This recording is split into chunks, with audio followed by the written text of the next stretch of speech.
If you're running a business with physical locations, you're probably doing sales over WhatsApp and you don't even know it.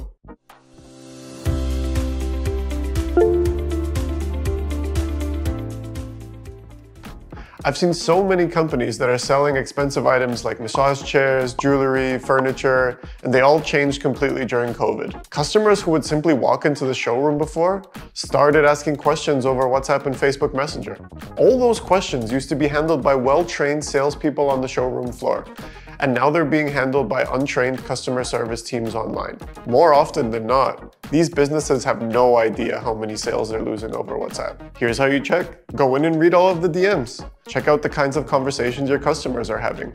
If they're asking the same questions that they would on the showroom floor, they're probably trying to buy something. Congratulations. You've just discovered a bunch of sales leads you didn't even know you had. 1.